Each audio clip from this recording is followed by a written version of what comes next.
How do you like your eggs? Over easy, hard-boiled, sunny side up, poached? I love a poached egg, you know. Eggs are a staple for many families. Lately, though, in the United States, it has been a scramble, see what I did there, to find them at a reasonable cost. Don't buy eggs because they're too expensive. And we do buy eggs, but that price is just, it's crazy, right? It seems like every time I come to the store, they've gone up in price again. I haven't bought eggs for around 3 weeks now. Yeah, they went up in price, no doubt about it. Egg prices in the United States have reached a record high. That is, if you can find those eggs.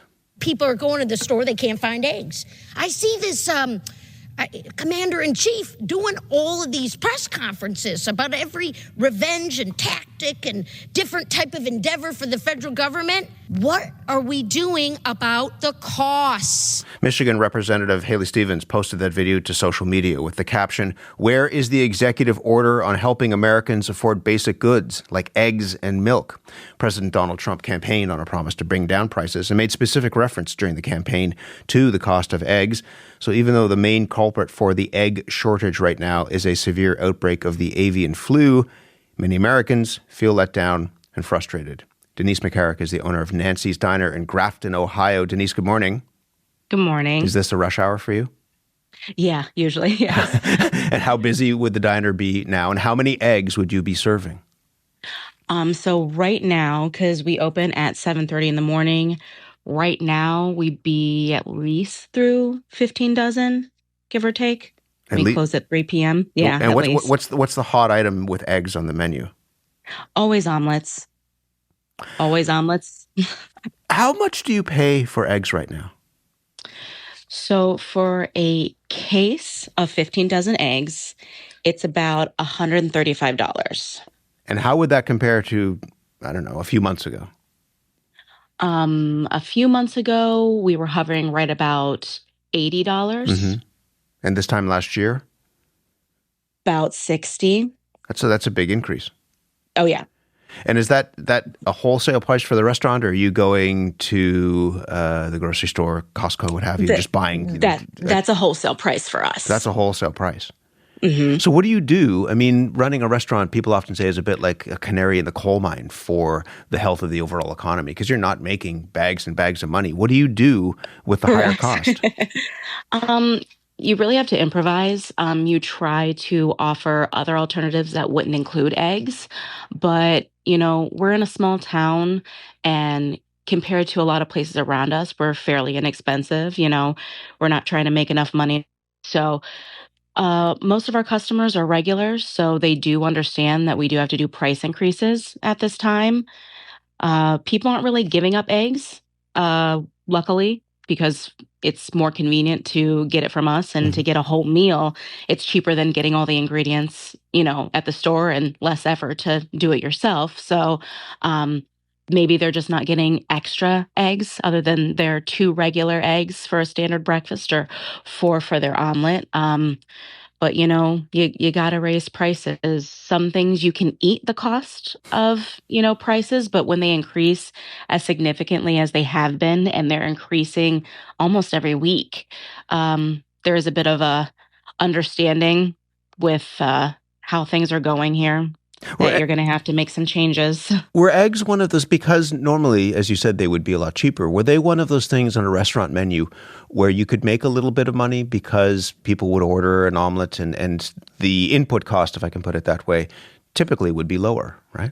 Oh, yes. So you always had, for eggs, like a big price gap between what you paid and what you could charge, so that you did make profit off of that.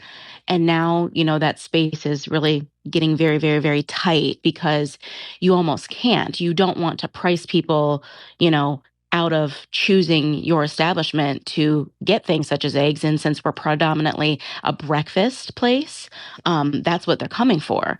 So before, eggs used to be, I would say pre-COVID, because you were hovering around, you're just getting out of the holidays. You were at about $40 for a 15 dozen case of eggs. And now you're paying 130. Now you're paying 135. Yeah. And eggs are one of the only things that we've, over the years, that the prices, steadily you do have, a little bit of a raise and everything, but they would go back down. They were one of those items that during the holidays, like Thanksgiving and Christmas, when people are doing a lot of baked goods and stuff like that, that the prices would hike a little bit. But after the holidays, they would always come down. And now we're looking at steadily since COVID, but not really the fault of COVID in the last couple years, just the consistent hikes. They're really not coming back down the way that they were. I wonder whether those omelets are going to become a luxury item. It feels like people are eating gold now. So the president said he would bring down consumer prices on day one of his administration. I don't want you to end with politics, but I mean, are you hopeful that promise will happen soon? I mean, regardless of where you sit politically, you always hope for the best, but it's not really something that I'm planning on. He does like to speak in a lot of hyperbole, but unless you're able to tell every single big company that they have to cut their prices for consumers, it's not going to happen. Big companies, they're going to keep the prices as they are because people are going to pay them. Denise, it's good to talk to you. I wish you the best of luck and hopefully a busy day at the diner this morning. Thank you. Thank you very much. I appreciate it. Denise McCarrick is the owner of Nancy's Diner in Grafton, Ohio. As much as political promises come up in this discussion, avian influenza is at the crux of this issue when it comes to the cost of eggs and the egg shortage being felt in the United States. That virus is spreading in chickens and other animals, humans as well. Helen Brownswell covers infectious diseases as a senior writer at the health news website STAT. She's in Boston. Helen, good morning. Hi, Matt. Avian flu has been around for a few years. You and I have spoken about it before. What's going on now that would lead, in the United States in particular, to this egg shortage? Well, this version of the virus, because we're talking about H5N1, a virus that kills chickens and is also not great for humans. It's been circulating in the United States since about February 2022. And in that time, there have been intermittent outbreaks in poultry operations. Migratory birds, the movement of migratory birds seems to ignite some of that. And sometimes there are more outbreaks, sometimes there are less outbreaks, but there are always a lot. I was looking on the U.S. Department of Agriculture's website last night, trying to get some stats for this conversation. And I saw that, since February 2022, 150 million poultry have died in the United States as a consequence of this outbreak. And in the last 30 days alone, there have been 23 million. Some of those birds would have died. Some of them would have been culled to try to stop the outbreaks. And then, as you posted on social media, because there isn't enough happening, Arizona, among other states, has found H5N1 in milk, right? Yeah. So as your listeners might remember, in late March of 2024, the USDA announced that it had discovered that cows in certain parts of the United States were infected with bird flu. Up until then, it hadn't been known that this virus would infect cows. And in the interval, it's moved around through at least 17 states. At last count, almost 1,000 herds have been infected. Some of those herds will have recovered, but over the course of that year. There's been sort of pressure on the agriculture department to try to get a better handle on what's going on, because in some cases, farmers won't test their cows. They don't want to know. And so late last year in December, USDA announced that it was rolling out this program to test bulk milk. All states in the contiguous United States will be involved at some point, but at this point, 42 of them are in it. And I think they're testing about once a month. And if they find virus in bulk milk, then they go and find the farm from which it was derived. And they found milk from Arizona that was infected with H5N1, and Arizona, to that point, had not declared any infected herds. An interesting part about the Arizona situation was that it was a slightly different version of the virus than has been spreading in most of the outbreaks in the cows. This is one that is of the genotype D1.1, which is the same version of the virus that infected the teenager in British Columbia that your listeners will have heard about, the teenager who was very seriously ill in November and December. The concern, as you say, is that there will be different mutations, different variations of this virus. And this is all happening at the same time as the Trump administration is slashing funding at agencies like the Centers for Disease Control, the U.S. Department of Agriculture. On the weekend, they fired key people in the USDA who were managing avian flu, but they're now saying it was a mistake, and they want to hire them back because they shouldn't have been fired. You said in some ways that, how do you see this? What does that do when it comes to monitoring and preparing for what may unfold when it comes to this virus? Well, right now, U.S. government departments are in chaos because of, the cuts that are coming, the unorganized way the cuts are coming.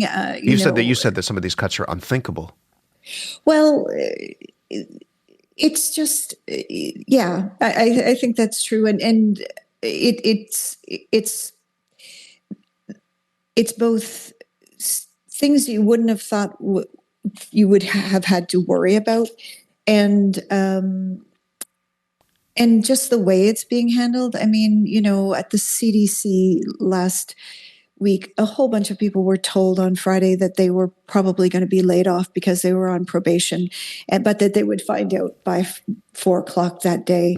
And most of them didn't get the notice at 4:00 that day. So I think some of them might have felt that they were safe, but the notices came at 8:00 or 8:00 on Saturday. I mean, it's the way this is being handled is not well organized, and the agencies are really trying both to do the work that they are tasked with and also interpret, what's happening and what's coming at them from DC. We just have a minute or so left. What's at stake, do you think, in this moment? We've gone through COVID and that pandemic, and there are a lot of lessons learned or not learned.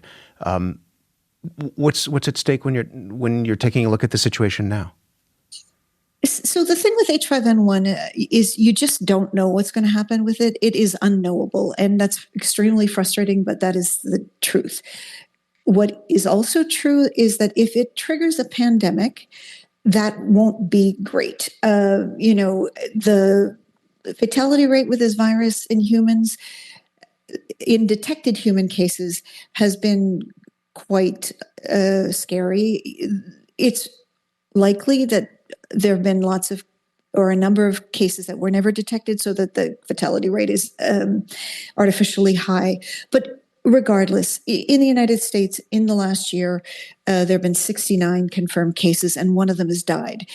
If you were to extrapolate that number across populations, that would be a terrible event.